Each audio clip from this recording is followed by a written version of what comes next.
Hello there and welcome to Dreamy Minds. Sometimes at the edge of sleep, we find ourselves drawn to the sparkle of stillness, to the soft shimmer of quiet things that ask nothing from us.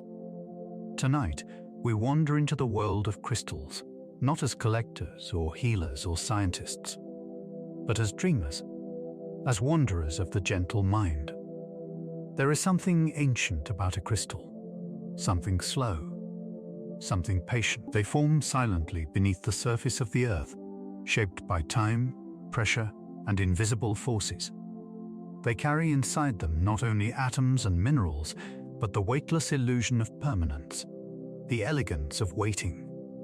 They are like frozen prayers, folded under mountains. As humans, we carry our own kind of inner terrain, one made of emotions, memories, and soft circuits of thought flickering in the dark. And like the growing geodes underneath the crust of the earth, our minds also shape and reshape themselves in quiet ways. There is science in stillness, and there is peace too. This is not a lecture, it's a lullaby for the curious soul. Tonight, we will drift slowly through the calming landscapes of neuroscience, geology, and emotion, guided by the metaphors of light, structure, and energy within crystals. You don't need to believe in magic to find comfort in the geometry of calm. Let the rhythm of your breath begin to lengthen. Let your body soften into the bed that holds you like the earth holds time. Let's begin with a question that needs no answer. What does stillness become when the mind is ready to rest? Imagine something growing in complete silence. Beneath the surface of the earth, where there is no wind, no light, no rush, a mineral begins to take shape. Not in minutes, not in days, but across centuries. Maybe longer. A crystal is born not by force, but by patience. It grows, atom by atom, molecule by molecule, following some unseen map designed by time, temperature, and the subtle pressures of the world around it. There is no hurry here, no striving, no performance, only becoming. And somewhere far above the caves that cradle these quiet geometric miracles, you rest here now, listening, breathing, carrying your own kind of architecture within you, the architecture of a human mind. Our story tonight unfolds like a lullaby wrapped in geology, like a whisper through time. Because the slow formation of crystals tells a quiet truth about us too. You see, your mind, the intricate weave of thoughts and feeling and memory that makes you, didn't arrive all at once. It has been assembled with care. Not by assembly lines, not by wires and code, but by moments, by emotions, by repeated patterns of attention and experience. Like a lattice of decisions, behaviors, and beliefs, shaped gently over the years you've carried yourself forward into life. Somewhere deep in the brain, there is a quiet builder at work, a kind of invisible mason made of neurons and light, sculpting and shaping the pathways of who you are. This work begins before you have language, before memory, even before birth. Let's drift there now, to the very softest beginning. In utero, the human brain grows at astonishing speed, millions of neurons blooming every single day, forming connections at a rate beyond imagination. But as wondrous as this is, too many connections are inefficient. And just like a crystal cannot form unless surrounding conditions stabilize, the young brain begins a process of sculpting, of trimming, of refinement. This is something neuroscientists call synaptic pruning. It's a bit like tending a beautiful garden. You do not want endless wild growth. You want harmony, balance, space for sunlight to reach. So slowly, very slowly, the brain prunes away what is unused, what isn't needed, guided by what the child experiences most: love or stress, laughter or fear. Whatever patterns are repeated are reinforced, and the rest They dissolve, like snowflakes that never meet the ground. That means your brain was shaped not just by biology, but by environment, by contact, by presence, by response, by the warmth of a caregiver's voice, the quiet safety of being held, or sometimes the absence of such things. And so, like a quartz crystal forming in the earth, your inner architecture began adapting to your atmosphere, building emotional structures to survive, to connect, to make meaning. Some of these structures were stunning, delicate but strong, clear but intricate. Others, maybe, formed under pressure, hardened, dense, protective. All of them, yours. Neuroscientists call this beautiful capacity neuroplasticity, the brain's ability to change, shape, rewire, and adapt based on experience. It is why the brain is not a machine. It is not static. It is a living forest, a symphony of connections in motion. Plasticity gives us room to grow, room to believe in healing. It means that, just like crystals, we don't only form once, we keep forming. Even now, even as you lay here, listening, resting. Each night as you sleep, your brain tidies up the synapses it doesn't need and reinforces those it does. Memories are filtered and filed, emotions are metabolized, and the slow work of transformation continues. This is not obvious, it's not loud, but it is no less miraculous. Like rock forming under layers of soil, the mind softens and reshapes itself. In silence, let's sit with that for a moment. The parts of you that feel unchangeable, the thoughts that seem stuck, the habits that tighten around your days. They are not crystallized forever, not in the rigid sense, because unlike a diamond trapped in time, the human mind has fluid edges, and healing is one of its native languages. It's normal to feel slow, confused, repetitive. It's okay if some thoughts appear again and again like spirals. That's not failure, that's repetition. And repetition is the way the brain remembers where it left off in trying to keep you safe. Like a stalactite growing one invisible drop at a time, your mind builds its shapes over seasons. But those shapes can soften. They can be touched by warmth, by insight, by sleep, by love. And you don't have to rush their reformation. You only need to allow the process. The pressure isn't on you to change overnight. The body changes by being held. And the brain? It changes by being understood. So what does it mean to have a crystalline mind? It means your thoughts hold structure. Some symmetrical, some serrated, some complex. Not wrong, just familiar, weathered by your story. It means that the way you respond to stress, to joy, to intimacy, to quiet, all have their roots not just in who you are now, but in how you were formed. And maybe, all this time, what you imagined to be personality has simply been protective architecture, doing its best to bear the weight of your story. And that too is beautiful. So often we seek breakthroughs, instant change. But let tonight be different. Let this be a night of geological time. Let your mind return to the molten beginnings of its own terrain, before the stories hardened, before the labels clung to your inner contours.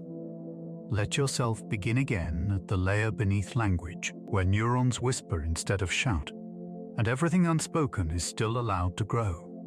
Trust that something inside you knows where to go next, not in leaps but in soft structural shifts, in little adjustments, in new connections sparked quietly as you sleep. This is your neural crystal cave. Slow, sacred, ongoing. There, memories fold like minerals, emotions slowly settle into layers, and the person you're becoming is being crafted still, atom by atom, breath by breath. Somewhere inside you, There are new neural pathways ready to emerge once the pressure changes. There are crystalline beliefs you no longer need, waiting to be released gently with warmth and compassion. There are thousands of dormant ideas, like quartz buried beneath centuries of silence, waiting for a touch of light to shimmer again. So tonight, let it be enough to know this. You may feel stuck sometimes, but your brain is never still. Your heart is never without rhythm. Your mind, though quiet right now, is still growing. You are your own earth. Your inner geology matters. And even if no one else sees below the surface, even if you cannot map it all yet, there is movement happening within. There is order slowly revealing itself. There is light waiting in the dark falls. Like a cavern full of ancient crystals forged in the silence, you hold something strong and stunning inside you. And every night, as you rest, that slow architecture of stillness continues. No effort required, no fixing to do. Just the steady warmth of allowing. So lie back, not as someone trying to fall asleep, but as someone unraveling through deep time. You are not late. You are not broken. You are forming something. And it takes time. Let your breath slow like mineral drips in caves. Sure, steady, becoming part of the shape. Let your thoughts soften like weathered stone, gentle in erosion. Every part of you is here for a reason, and every thought you're ready to release will find another place to belong. You are changing even now. You are allowed to take your time. Because the most beautiful forms in nature were never rushed. Somewhere in the mineral belly of the earth, a crystal holds a secret kept in silence, in symmetry, in the weightless shimmer of waiting. It doesn't call the light, but when the light finds it, the stone responds. A gentle prism, a sacred filter, revealing what was hidden. Colors unfelt, now seen. We think of crystals as solid, rigid, unchanging. But they speak a language with light. They bend it, tame it, play with it, not unlike the way your mind receives experience and translates it into emotion, into story, into dreams. And tonight, as you soften deeper into rest, we wander into the luminous part of ourselves, into the currents and pulses that shimmer beneath thought, into the brainwaves that shape perception, the way a gemstone shapes a sunbeam. Close your eyes if you haven't already. Let your senses dim and listen, not like a student, but like a tide coming home. Because the brain, though electric, is not a storm. It's not chaos. It is rhythm. And long before you feel sleep, before you're even aware that you're drifting, your mind begins to tilt, gently, into lightless wavelengths where peace lives. This descent happens in stages, each one like water slowing down, as it moves from river to pond, from surface to deep. We start in beta waves. Awake, alert, analytical. The energy pattern of problem solving, of conversation, of stress and striving. This is daytime electricity, quick, fragmented, sharp. But as your body sinks finally for the night, the current begins to soften, and alpha waves rise. These are the frequencies of tranquility, of focus without force, of being, not doing. You know this place. It's the soft shimmer of watching sunlight dance on water, the calm after a long exhale, that feeling when a favorite song hushes the world around you. Alpha is the curtain between worlds, the edge of the dream, the hush before the fog, the trance where thinking no longer needs to be sharp, it just needs to feel. As you float further into rest, into a quieter mind, even alpha surrenders, and in its place comes the theta wave. Slower, deeper, more mysterious. Theta is found in the glimmer between sleep and waking, a kind of lucid twilight. It is the wave of childhood imagination, the liminal doorway of dreams beginning to form. When you're in theta, thinking blurs into sensing. Memories may rise unbidden. Faces you haven't seen in years may return for a moment. Time bends here.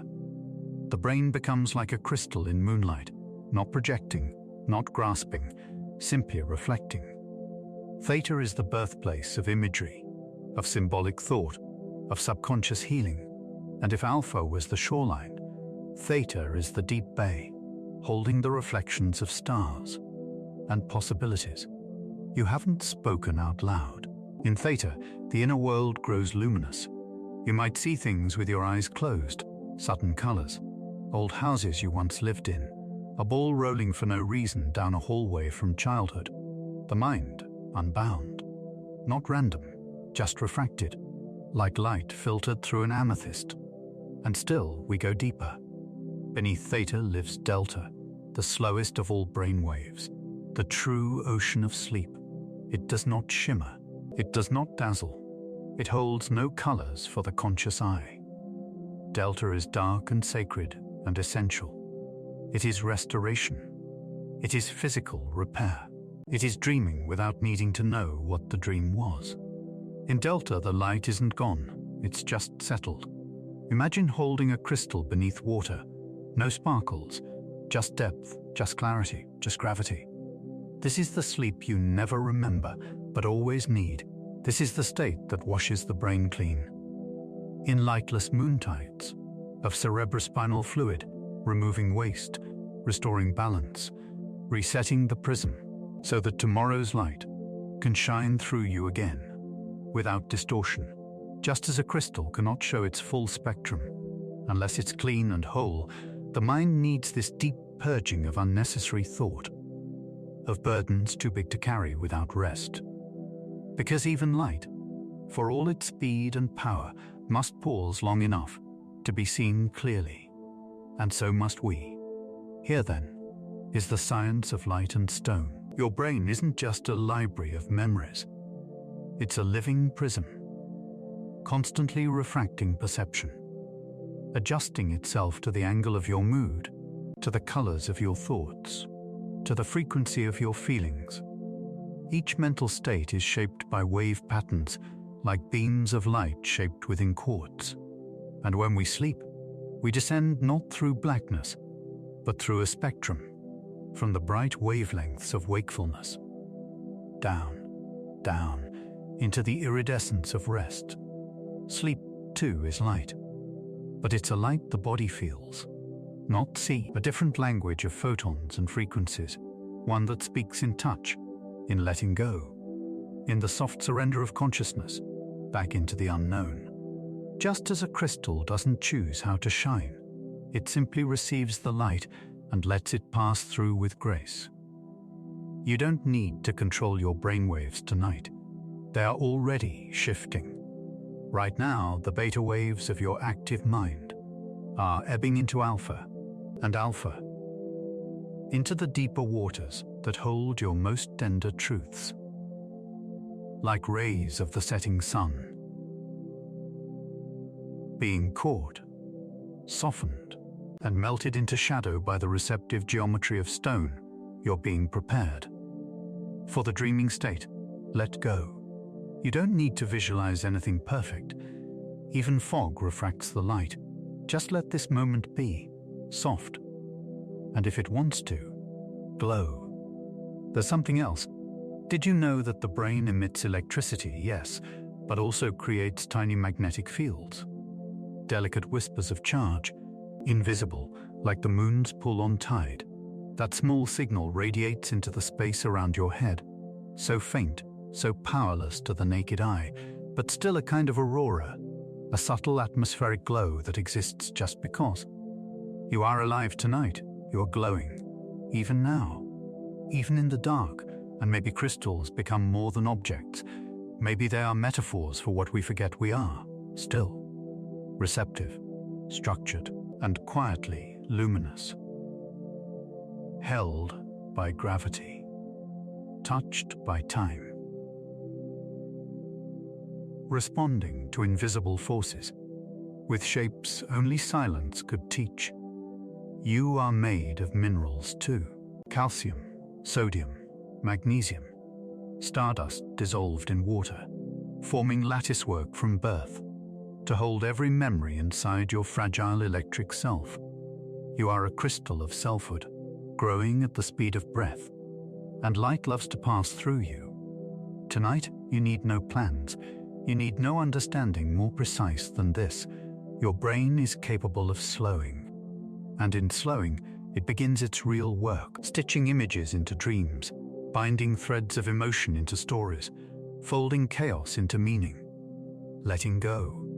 Let your inner frequency begin to match the night sky. Let your thoughts be prisms, not prisons. Soften the grip on anything sharp. Let your light scatter. Let it be beautiful in the breakage. You are not doing rest, you are becoming it.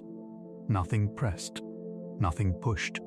Like light entering tourmaline, like stars settling into seawater. You are not ending the day, you are diffusing it. And for now, that is enough. Lie down now, and let the ground beneath you speak. It whispers in pressure, in gravity, in the soft hum of weight meeting rest. There is something sacred about touching the earth, even if just through a mattress or a folded blanket. This ground, this stillness, was here long before you stood, and it will wait long after you sleep. Tonight we return, gently and unhurriedly, to this ancient reliquary of rhythm, the body, the breath, and the touch of the world beneath us, steadier than thought, stronger than fear, slower than time. Crystals form in the belly of the earth, under pressure, under weight. Many are only born when chaos settles. A quiet lake of magma cools, or subterranean water deposits minerals. Over decades, centuries, invisibly shaping foundations that never saw the sun. And still, those crystals become beautiful, stable, not despite the pressure, but because of it. The heat, the force, the unpredictable shifts, all contributed to their final form. Still, radiant, grounded. And so it is with us too. The nervous system, our body's inner weather system, was designed not to avoid pressure, but to learn from it, to regulate, to recover, to grow strong roots below, while allowing the winds of life to move across the leaves. If you've ever felt overwhelmed, your heart racing, your throat clenching, your chest tightening without knowing why, you felt your nervous system trying to protect you, like a crystal shielding itself inside rock. But protection is not the same as safety. And so we learn, little by little, that to feel safe, we must feel held, supported, anchored, which is what the earth does, without asking, and what we can begin to offer ourselves, with gentle awareness. Let's begin with grounding, not the kind that scolds or restricts, but the kind that reconnects us to what is real, immediate, and soothing.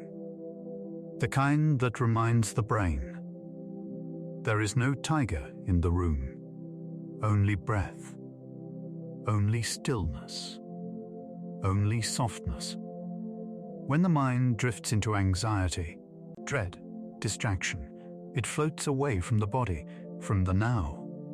In those moments, grounding brings it home again, like minerals drawn back into stone. One grounding technique is simple touch. Feel where your body meets the bed. There, the back of your legs, the length of your spine, the softness of your head sinking into the pillow. Pressure points, like weight settling onto soil. You are already being cradled, no effort, just gravity doing its work, just presence returning. You aren't falling asleep, you're falling downward, into stillness, into safety, into this sacred contact, that sense of physical contact, of the body meeting the surface beneath, sends powerful signals to the brain. You're okay now. You don't have to run. You're allowed to rest. Some of these messages travel through an ancient and remarkable highway in the body. The vagus nerve. It sounds mythical, doesn't it? Vagus, named after the Latin word for wanderer. And that's exactly what it does. This nerve wanders through your body, like a gentle river branching from the brainstem, down the neck, into the chest, the gut, and beyond. It's the nervous system's great whisperer, regulating heart rate, breathing, digestion. But more than that, it listens. It tunes into your inner world. When your exhale is long, when your breath deepens, when your body is still, the vagus nerve responds with calm. It tells the brain, no threat here, no need to prepare for pain, all is well, at least for now. And with that, the stress response lowers, the heart slows, the mind uncoils. You're not just thinking differently, you're being differently, through nothing more than stillness, and oxygen, and trust. Now bring your awareness, gently, to the area around your belly and chest. This is where you can feel something called interoception, your body's ability to sense itself from within, not as organs or diagrams, but as warm sensation, presence, emotion, energy. See if you can notice the rhythm of your own breath, not to control it, only to feel it. Let each inhale spread like cool, clear water. Let each exhale go like wind leaving leaves. You don't need to go anywhere. The body will carry you. No boat to build, no engine to start. You are already adrift, in your own internal lake. And like crystals stabilizing under pressure, your body stabilizes when it feels rhythm, when it knows what to expect, when it recognizes safety as something familiar, not foreign. That's why repeated patterns, breathing, rocking, humming, work so deeply. They remind the body of the rhythms that once signaled love, a parent's heartbeat, a lullaby, the sway of arms around you, when you were too young to explain what fear was. These patterns live in you still, not in memory, but in sensation. And returning to them wakes up the parts of the nervous system that have waited quietly to feel safe again. This process of deep regulation isn't a trick or a hack. It's something older than words, older than thoughts. It's mammalian magic, evolutionary medicine built into your bloodstream. When you regulate, you don't erase anxiety, you don't reject emotion. You simply bring your awareness below the emotion, into the system that holds it. You touch earth again. You become the ground. You offer yourself back to gravity, like a tree returning its leaves to soil. And here's something beautiful. Regulation doesn't only happen alone. There is something called co-regulation, when the presence of another living being can help quiet your nervous system too. A kind voice, a warm hand, a shared breath. It's why we feel calmer, near someone who's already calm. Why a sleeping baby slows its heartbeat, in rhythm with its parent. Why a pet nestling beside you transmits peace without needing a single word. You've co-regulated many times, without realizing. And tonight, if you need to, you can imagine someone holding that space for you. Not fixing, just being. Even this story we share now, this voice in your ear, it can hold a small thread of co-regulation, not a cure, not a solution, just a slowing, just an offering. Like a crystal in your hand, cool against your skin, stable, real, solid in a world that isn't. Let this story be that stone, a grounding point amid the drift. And now, a small invitation.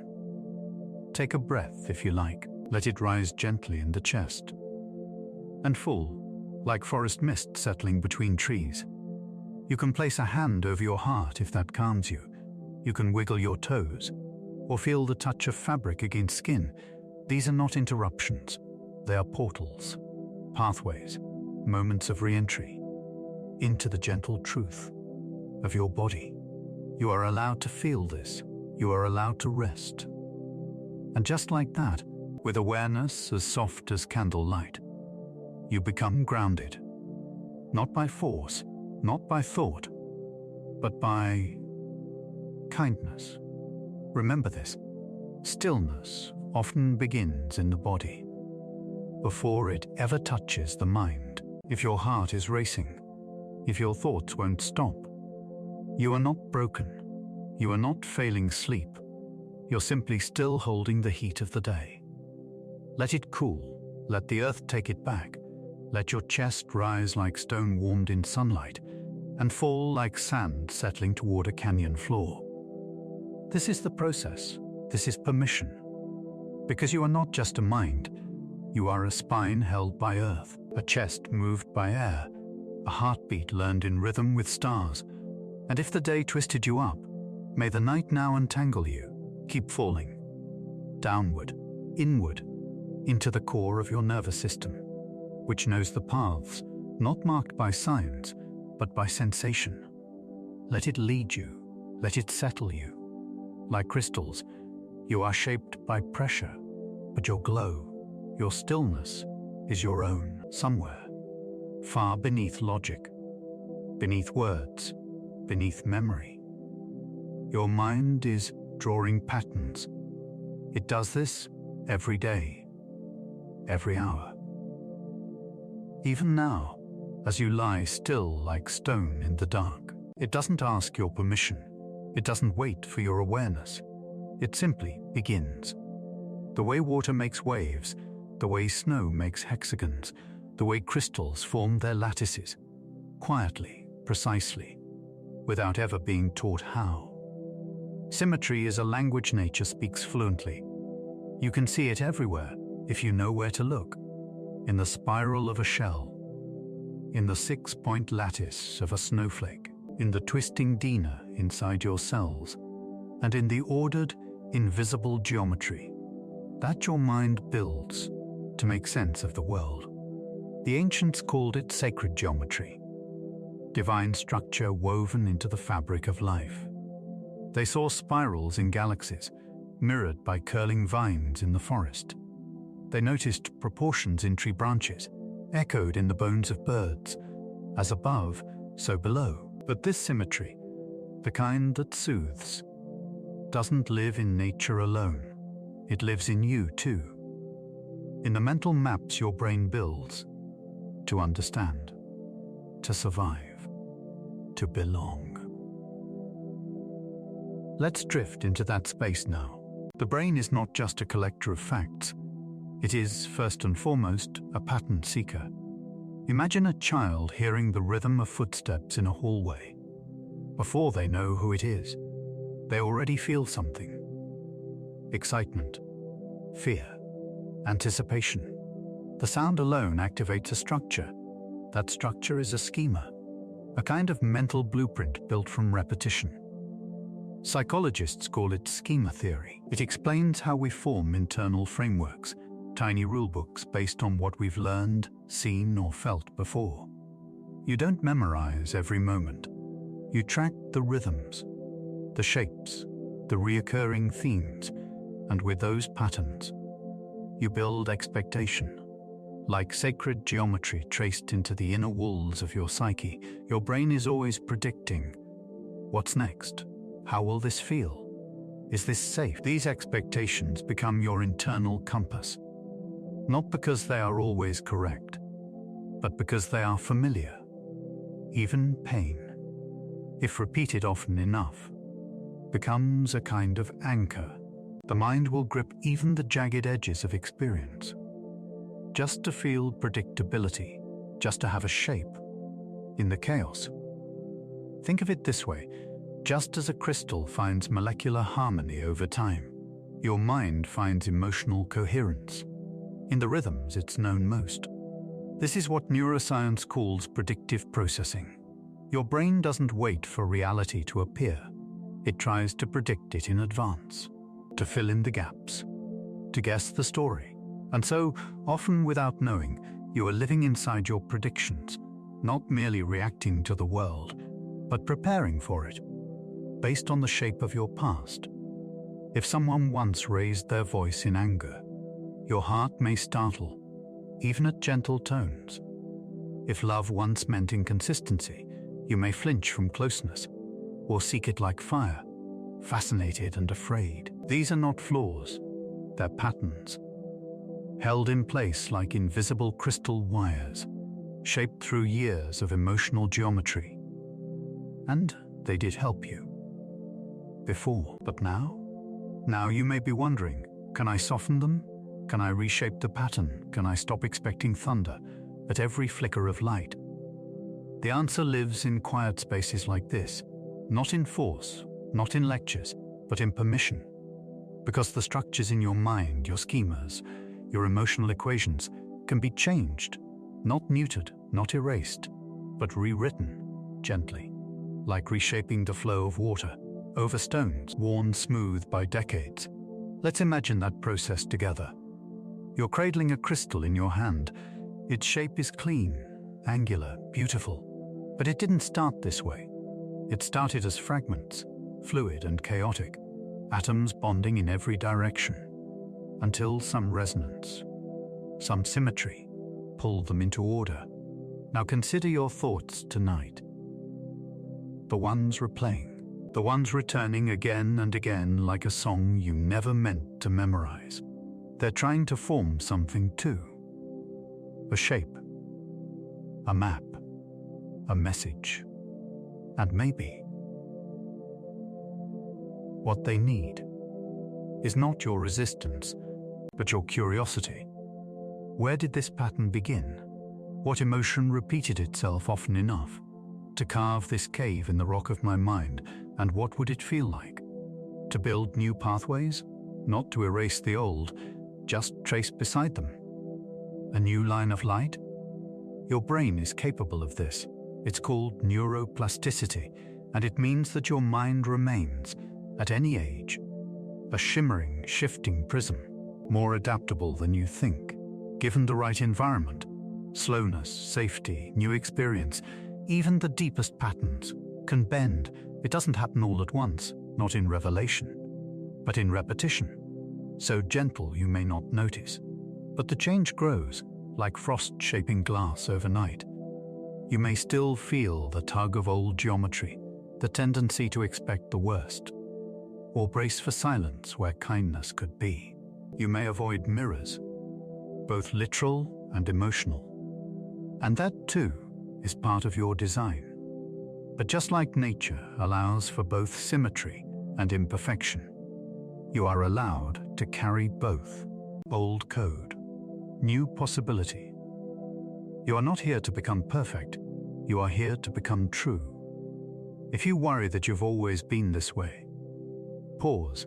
Remember, even the most sacred geometry started as dust, aimless, until symmetry found it. Even the most exquisite marble was once a chaotic mountain. And so too your mind, a temple still being carved by presence, by practice, by breath. So tonight, let's honor the patterns that tried to protect you. Let's bless the old equations, even the rigid ones, even the ones that led you in circles. They were crystal maps, drawn with care. But just because they felt sacred doesn't mean they are still true. You are allowed to redraw them. You may ask, how do these new patterns begin? They begin in moments like this. Moments of pause. Moments where the nervous system feels safe enough not to expect pain. Where stillness feels familiar long enough for a new schema to carve itself quietly in the background. Maybe it happens in the space between breaths, or while watching light fall through trees, or while listening to a voice in the dark that says you don't have to believe everything you feel tonight. Just that is a beginning. To feel emotionally safe long enough to consider a new belief is sacred. To witness your own pattern without judging it is sacred. Sacred geometry isn't perfect. It's intentional. It honors both balance and complexity, and so do you. What shapes have you been repeating? What mental mandalas rotate through your thoughts? And is there a new pattern, perhaps gentler, perhaps uncertain, that wants to emerge? What if your mind is not a failed equation, but a cathedral, midway through being sketched in starlight? Wouldn't you give it time? Wouldn't you sit with its silence until it became art? This is your permission to do so, to notice, to feel, to repattern. Let the old lines soften. Let the rigid shapes melt beneath your breath. Even crystals, under different temperatures, can change forms, so can you. As you drift deeper now, beneath thought and beneath form, your mind may be building, or unbuilding, something beautiful. You don't have to control the geometry, only allow it. The brain wasn't meant to be mastered, it was meant to be honored, and maybe, tonight it only needs safety. To begin the sacred work of redesign. You are not your old story, you are what notices the story, and what keeps writing, gently, thoughtfully, in shapes only you will ever know. Sleep now, like a new spiral beginning to unfurl. There is a sound you cannot hear, too soft for ears, too ancient for language. It's the sound of a thing simply being itself, a stone humming in the hush of the earth, a glass singing when touched with a fingertip, a crystal echoing its own silent frequency, unchanged for centuries. And quietly, within you, there is a version of that same vibration. Some call it energy, some call it essence. But maybe it's something even simpler, a resonance, a tone of being that belongs only to you. Crystals are not admired only for their sparkle. They are prized in part for their resonance, their strange, beautiful capacity to vibrate at a specific frequency and hold that frequency steady. Quartz, for example, is at the heart of our clocks and watches, its unseen rhythm keeping time, with a steadiness human hands alone could not replicate. But how does it work? Not through sound, but through consistency, through the ability to be in tune with an invisible force, without distorting its shape. You too are a kind of tuning fork. You are made of soft matter and memory, of electricity and emotion, of countless frequencies moving through muscle and meaning. And just like a crystal, you hold resonance. Not a single note, perhaps, but a symphony formed. From every person you've ever loved, every voice that ever softened or stirred you, every story that touched your breath when you didn't speak, an emotional fingerprint, an invisible pulse at the center of how you relate to others and how you understand yourself. Let's breathe into that for a moment. With every inhale, feel the air pass not just into your lungs, but into your chest cavity, into the bones that carry quiet echoes. Let the breath vibrate there, as if it were tuning you gently, realigning something unseen. You don't need to hear it. You only need to allow the possibility that some part of you is reharmonizing now. The science behind resonance in humans is not always found in instruments or frequencies. It's found in connection. In neuroscience, we speak of mirror neurons, specialized brain cells that activate not only when you perform an action, but when you observe someone else performing it. If you see someone smiling, your mirror neurons quietly simulate the experience. If another's voice trembles, you may feel your chest tighten too. This is not weakness, this is resonance. It's not mimicry, it's empathy made luminous. From the moment we are born, we are tuning ourselves to the emotional atmosphere around us. A crying infant settles more quickly, not when silenced, but when held, enfolded in the heartbeat of another. We don't regulate in isolation. We regulate in relationship. Your nervous system is, in a way, a deeply social organ, always listening for cues that say, "This is safe, this is attuned, this is love." And what a feeling when two people meet, and something inside says, this resonates. The tone of their voice, the rhythm of their presence, the softness of their gaze. And without needing to analyze it, your neurons begin to glow in time with theirs. It happens in conversation, in shared silence, in music, in grief. Sometimes it's like two tuning forks vibrating in the same room. One speaks, and the other sings in reply, without a single word. This co-resonance leads to what science sometimes calls emotional entrainment, the matching of physiological states across two beings, heart syncing, breath aligning, tension ebbing as nervous systems tune to one another, in subtle harmony. It is not romanticism, it is soma, it is neural, it is real, and it has been happening inside you since the beginning. But here's something tender. Sometimes resonance is not soft. Sometimes an old echo is triggered, a memory, a tone, a gesture that grabs the tuning fork inside you and strikes a dissonant note. The brain remembers emotional frequencies too. Fear resonates. So does abandonment, so does love, twisted by loss. When these rise up, you may feel off, without knowing why. It is not failure, it is a memory, soundless but loud, and your nervous system hears it. In a world so full of noise, we forget the quiet art of tuning, of listening to what still resonates long after a moment passes, of honoring not just the joy, but also the dissonance, as part of your mind's great orchestra. There's a word in music, sympathetic vibration, where one string, when played, causes another to vibrate, even if you never touched it. The same thing happens with emotion. A friend's courage awakens your repressed bravery. A stranger's sorrow stirs tears you've never wept for yourself. It's not theirs alone, it's not yours alone. It's shared frequency, it's humanity, as resonance. And so it raises the question, what is my tone? What is the emotional frequency I most often carry into the world? That answer is not judgment, it is curiosity, because your frequency isn't fixed. Like a crystal under light, it refracts, depending on who you're near, what memories are activated, what stories are being written within you tonight. Some of you may carry tones of quiet melancholia, gentle, nostalgic, like rain on glass.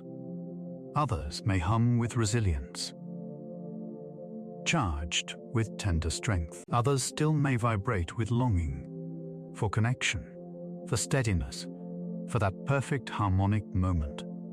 When someone says without speaking, "I feel it too." And just like the resonance of a tuning fork doesn't disappear, it fades slowly. Our emotional experiences linger. They echo inside us long after the moment has ended. Conversations you replay, rare kindnesses that heal you in silence, small hurts that tangle into memories. They leave energetic fingerprints. And over time, those fingerprints shape how we listen, how we hold others, how we hold ourselves.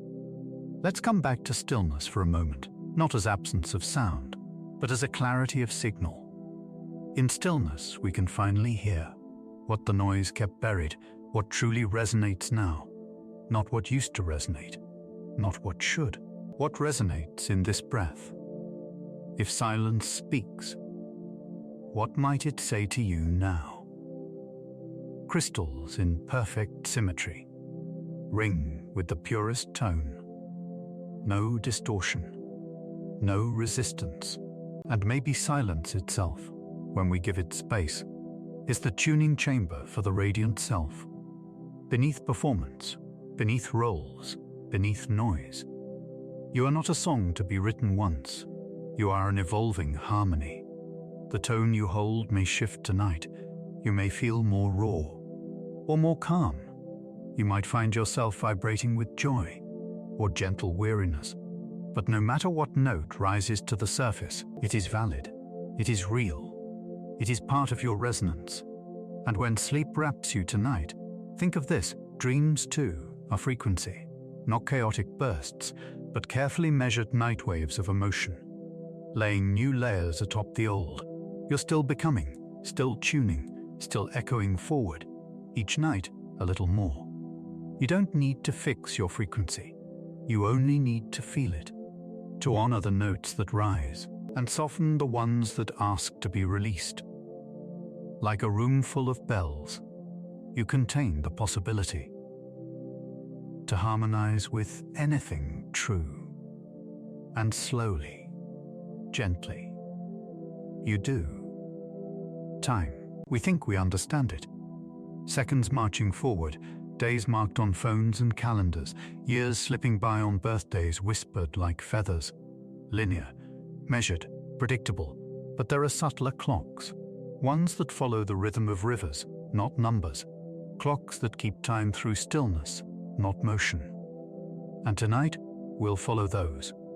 The kind of time that lives beneath awareness, beneath the surface, like a crystal still forming, deep in the quiet bones of the earth, somewhere beneath the soles of your feet, below the crust and roots and caverns of rock. Crystals are growing, silent, unhurried, unaware that anyone might one day hold them in their palm and marvel. They take their shape not in hours, but in eras. Slowly, mineral by mineral, they gather themselves into form, not by asking, "What time is it?" but by asking only, "What pressure surrounds me? What temperature am I held at? Is it dark enough here?" To begin, in this softness of night, let's turn inward, to the geological depths of your own mind and the way it holds time. In layers. Think of your memories as sediment, events, moments, faces, falling like ash, or autumn leaves, settling into the folds of your brain, where they wait. Some remain near the top, light and easy to lift. A scent, a song, a phrase that calls to mind a summer you can still name. But others drift deeper, past language, past light. These become strata, compressed layers of feeling and experience, stored in the quiet terrain of your emotional past. They're not gone, they're just embedded, waiting, perhaps, to resurface at the right emotional season. Or not at all. And that's okay. Neuroscience teaches us that this laying down of memory happens primarily in a region called the hippocampus, shaped like a curled seahorse, nestled deep in the temporal lobe. You could call it the brain's memory scribe. It tags experience with context. When it happened, where you were, what it meant. But sometimes, especially in moments of overwhelm or trauma, the pen slips, the scene is recorded, but not marked with clear timestamps. So when it resurfaces, it does so like a flash flood, unexpected. The body relives the sensation, without quite remembering the page it came from. This is the work of another ancient part of you, the amygdala, our alarm bell, our survival sentinel. It remembers sensations, particularly the sharp ones, but even those memories, the ones wrapped in ache, are not rigid. They are more like sandstone than steel. They weather with time. The mind, just like the earth, allows for erosion, for stories to be reshaped by gentleness, by new experience, by forgiveness. And isn't that a comforting thought? That hurt does not fossilize, that it can, in the right emotional climate, crumble softly at the edges, like a canyon changed by wind, like a geode forming quietly from what once was fractured space. Let's sit gently with this image, a hollow inside the stone, at first empty, dark, scarred by impact. But over time, water seeps in, minerals dissolve and float, and then, without announcement, crystals begin to bloom inside, not visible from the outside, not noisy, but forming nonetheless. You are like that, even in silence, even when still. Healing happens, softly, structurally, beneath the surface. Now bring your awareness to the feeling of your breath, returning again and again like small waves lapping stone. Notice how it doesn't rush. It knows no clocks. Each breath is its own moment. Right here, right now. Breathing teaches the brain. A truth it sometimes forgets. You don't have to move quickly. To move forward, you don't need to manage time. You are simply in it. The way a stone rests within the river, shaped slowly by what flows around and through it. Scientists have explored the fascinating way the brain feels time. Unlike machines, we don't count seconds, we perceive them. And perception is emotional, relative, fluid. When we are anxious, time speeds up. Too much stimulation and the brain races to collect data, as if protecting itself from surprise. But in calm states, or in deep focus, time dilates, slows, stretches wide like horizon light. That's what's happening now. This story, these words, are not giving you more information. They're giving you space between thoughts, between sentences, between chapters of what has been and what will be. As you drift toward sleep, those neural timekeepers loosen their grip. The hippocampus rests. The amygdala softens. You're descending into that beautiful, muddy space between memory and dream, where images no longer belong to the clock, they belong to you, to the healing mind that understands what needs rehearsal and what can finally be released. This is one of the brain's sacred functions during sleep, to make sense of time without constraint, to reorganize memory, to smooth rough edges, to place things into new drawers with softer linings.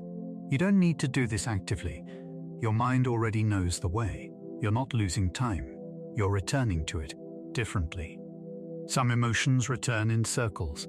They rise again and again in dreams, like echoes in stone chambers. Maybe that's not regression. Maybe that's reflection, the mind trying to see something from just one more angle. Geologists know this well. Sometimes the same minerals are layered multiple times across rock faces, not by mistake, but by recurrence, heat, freeze, change, and so too with us. The same sadness, perhaps, layered differently as we grow. Joy, too, can return unexpectedly, as a memory, a scent, a song half heard in your imagination. Let it come, let it pass. It's just part of the Earth's inner clock, ticking in language made of feeling. You are not too late for anything, and any healing not yet complete may simply still be forming, like the center of a geode, invisible but becoming. Let that be enough for tonight. The deepest changes don't rush.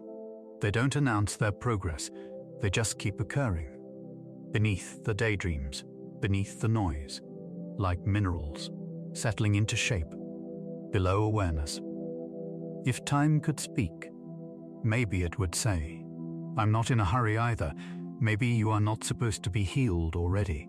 Maybe you're not running behind. Maybe your unfolding is happening. On geologic time, slow, sacred, unseen. Maybe patience is not the absence of effort, but the presence of grace. So as you lay here now, held by gravity, softened by breath, take comfort in one last reflection. Crystals don't feel time the way we do. They just hold it. Each line in the stone, each shimmer within, is a history of pressure, resilience, and survival. You, too, are that. Your softness does not deny your strength. Your stillness is not stagnation. It is stratification. Elegantly layered truths, gently waiting for the season, when light meets them, in the right way, to become clear. The night has deepened. The outer world is quiet now. Stories told, screens dimmed. The sky above you stretched tight with stars, twinkling like ancient thoughts. in the far corners of your awareness. And you are drifting, no longer quite waking, not yet inside the dreaming, floating somewhere in between. Let that be a beautiful place to pause, because here, in this gentle threshold, a kind of alchemy begins. The mind shifts, not just in speed, but in color, in shape, in dimension. Like a crystal turning slowly under moonlight, your consciousness is preparing to split the light. There is a door in the mind we only open in sleep. It's tucked not in one place, but in a network of small glowing corridors, a constellation within the brain, called the default mode network. This network, active when we are at rest, when we are daydreaming, wandering within, remembering, imagining, is the backstage light crew of your inner life. And when the body settles, when thinking loosens its grip, this inner constellation shines brighter. Ideas rise like vapor, memories unlace themselves from their scaffolding, and thoughts flow freely, unburdened by logic or narrative. Like rivers returning to rain. Sleep is not the shutting down of the mind, it is its most elaborate theater. And at its heart, deep in the latter hours of the sleep cycle, we find REM, rapid eye movement, the dreaming stage, the neural bloom, the crystal cave. During REM, your brain is both asleep and active, your body immobile, but your mind, a firework of imagery, a glowing terrain all your own. It's here, in this suspended state, that light flickers behind closed eyelids, that visions unfold, without rules or reason, built not by plan, but by association. A face from your past, a bird with the voice of your grandmother, a city melting into an open field where something important waits, but never quite arrives. It may seem wild, nonsensical even, but it's far from meaningless. Dreams are not scraps, they are integration in disguise. This is no random show, this is the mind cleaning house, sorting, weaving, healing. Researchers have found that REM sleep is when the brain revisits emotional experiences, files them more gently, and reshapes them with new meaning. It is restoration on the level of narrative. Your stress, your joy, your grief, they are all being gently edited by a subconscious hand that works best in darkness. It's a bit like watching light dance across the insides of geodes. You can't quite trace it, but you can feel the shimmer of something working, of something right. Now imagine this glowing process taking place in a dreamscape that is yours alone. You may never remember the place, but your body does. There is comfort threaded into the unrecalled. Let's pause to breathe together here. Let the next inhale arrive lightly, as if drifting in on a sleep tide, like a message from a dream, and exhale long, like the soft bending of light through a prism's curve. You're not chasing sleep, you're allowing it. You're not diving into dream, you're becoming it. Think of your brain, now, as a cavern in twilight. Strands of light begin to form, small glimmers across smooth mineral faces, and these glimmers are images, feelings, memories on the move, like bioluminescence in the deep sea. There's something beautiful about this idea, that in the absence of external sight, your inner vision can finally awaken. This is neural light, the glowing of the mind, without guide or map, the subconscious, untethered and radiant. So what are dreams, really? Some say they are stories we tell ourselves to make sense of daytime emotions, too complex to hold all at once. Others believe they're rehearsal. Practice runs for real life, crafted in abstract form so that we may wake more prepared. The neuroscience of dreaming continues to evolve, but one thing remains clear: dreams process feeling. Dreams metabolize memory. Dreams, like the slow underground drip that forms crystal veins, work at the speed of depth, not decision. Sometimes you may dream nonsense, a patchwork of people and places that defies logic. Still, it has value, because while the conscious mind needs sequences, the dreaming mind thrives in essence. The emotion behind the symbolism is what creates the glow. A bird isn't always a bird. A room isn't always a space. They're shapes for meaning to enter quietly, carry metaphors beneath the skin, and exit without needing explanation. And now, consider this. The same sleep stage that brings us dreams, REM, is also when our brain fuses parts of knowledge together. Suddenly, a puzzle piece fits. A detail makes more sense. A moment of insight stirs from the fog. Neuroscientists describe this as creative problem solving, and it happens not during thinking, but during sleeping. Crystals don't chase their formation, they allow the conditions to guide them. And dreams are the conditions under which the self softens, reforms, and rebuilds. They are sculptors in velvet robes. They are truth-tellers dressed in myth. Forgiveness, too, sometimes begins in dreams. Perhaps you wake one morning, feeling lighter about something you never consciously resolved. Maybe someone long lost appears to you, not speaking, just standing, like a soul-shaped silence offering you peace. That is dream as healing. That is the mind, gathering its own light. Not all dreams feel good. Some reflect what you've been holding, when you didn't know your arms were full.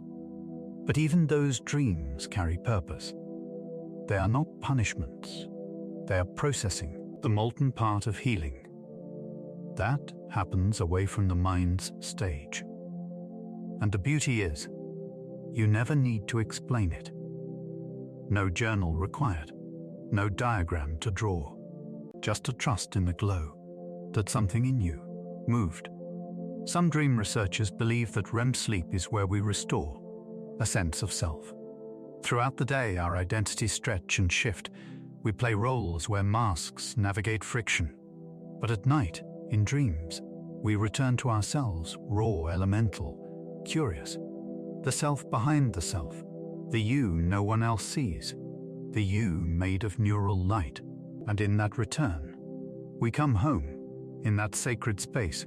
Remembering becomes reclaiming, reimagining becomes rewriting, and slowly, gently, our place in the world rearranges itself, like stars realigning.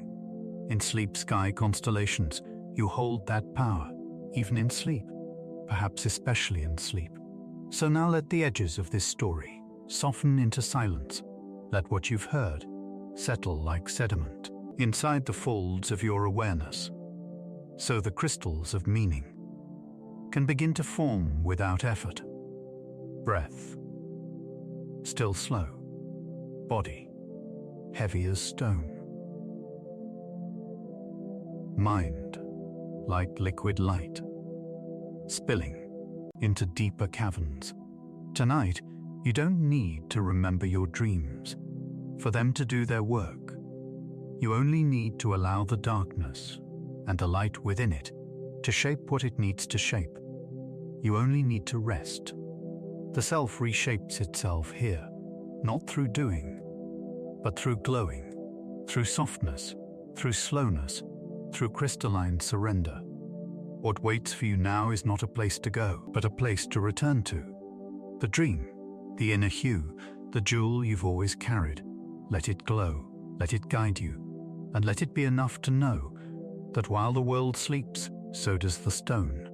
And in its secret chambers, another geode is growing, another dream is forming. And you, dear listener, will be ready to meet it. And now, we return, but not to noise, not to urgency. Like a crystal that cools down underground, like the final exhale before dreaming, you are allowed to soften. Nothing more needs to be shaped tonight. The science lives inside you now, not as facts or thoughts, but as feelings, shapes, and glimmers of gentle knowing. You are not broken. You are not late. You are simply becoming. There are parts of your brain you'll never see, but they are working in your favor, healing in the background, reordering like minerals under heat. Even now, even here, the story is unfolding. So tonight, when you drift into sleep, know this: your silence is sacred, your rhythms matter, and your rest is not lazy. It is an essential part of the architecture of becoming. You are not just asleep. You are crystallizing, becoming clear again, held by the gravity of your own quiet. Good night, dear mind. The world will wait.